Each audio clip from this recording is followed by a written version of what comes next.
મારું નામ એડવોકેટ અભિષેક શુક્લ છે. શું આખો ઘટના શું બની?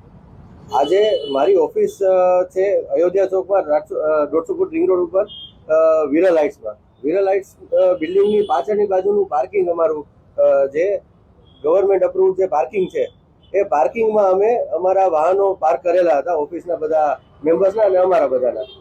તો ટ્રાફિક પોલીસ એ વાહનો ગેરકાયદેસર રીતે પાર્કિંગના વાહનો ટોઈંગ કરીને લઈ ગયા. અમે ઘણી બધી રજૂઆત કરવા માટેની અને રિક્વેસ્ટ કરવાની પ્રયત્ન કરેલા, પણ ટ્રાફિક પોલીસ સાંભળ્યા વગર ગાડી હંકારી મૂકવાની ગણતરીએ કોઈ રજૂઆત એડવોકેટ તરીકે હું એમને રજૂઆત કરું છું. હું એમને જણાવું છું કે હું એડવોકેટ છું, મારો મેમો લઈને તમે જો મને અત્યારે મૂકી દેતા, મારા કોર્ટે જવાનો સમય છે.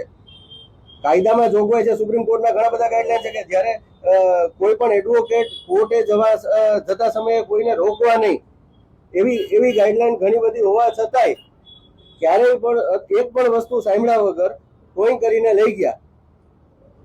પાર્કિંગમાં પડેલા વાહનો પાછળની શેરીમાં એવી શું જરૂરિયાત આવી કે આ 5-6 સ્પેસિફિક વાહનો જ ઉપાડીને લઈ જવા? એ સિવાય આગળના બિલ્ડિંગમાં, એના પછીના બિલ્ડિંગમાં ઘણા બધા એ જ લાઈનમાં વાહનો પડ્યા હતા. 4 વાહનોથી ગાડી નથી ભરાઈ ગઈ. એનો પણ સીસીટીવી અને બાકીનું બધું રેકોર્ડિંગ છે મારી પાસે.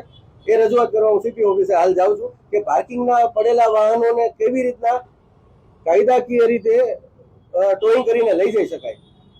આ જો એડવોકેટને આ પ્રશ્ન થતો હોય તો જાહેર જનતાને કેટલી બધી મુશ્કેલીઓ વેઠવી પડતી હશે. ગાડીમાં વાહન ઉપર બેઠા હોવા છતાંય ટોઈંગ કરી લેવા, આવા ઘણા બધા બનાવો અમારી સામે આવતા હોય છે. ઘણા બધા અસીલો કહેતા હોય છે 4 વ્હીલમાં બેઠા હોય એમ છતાંય સીધા લોક મારીને વહી જાય છે. કઈ રીતના પાર્કિંગ કેને કહેવાય? પાર્ક કરેલું વાહન એ તો કાં ટ્રાફિક પોલીસ પીઆઈ જણાવે અથવા સીપી સાહેબ જણાવે, પણ પાર્કિંગમાં પડેલા વાહનો આવી રીતે ન લઈ શકે.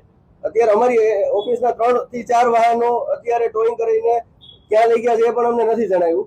અમને એવું કીધું કે તમે તમારી રીતે રજૂઆત તમારે જે કરવી હોય કરજો. અમારી પાસે વિડીયો પણ રેકોર્ડિંગ છે. ઘણી બધી રજૂઆત કર્યા સિવાય સાંભળ્યા વગર વાહન હંકારી જ મૂક્યું છે. અમે ટ્રાફિક પીઆઈ સાહેબને તથા સીપી ઓફિસે હાલ જાય છે રજૂઆત કરવા.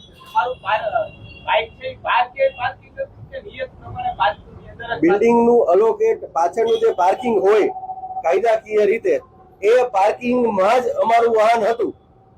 કોઈ રોડ ઉપર કોઈને અડચણ પડે એવી કોઈ પણ જગ્યાએ અમારું વાહન હતું જ નહીં.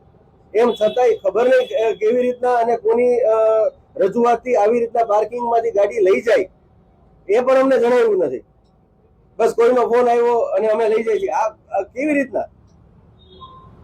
આ સામાન્ય જનતાનો પણ પ્રશ્ન છે ને એડવોકેટ તરીકે અમારો આ જ સેમ પ્રશ્ન છે.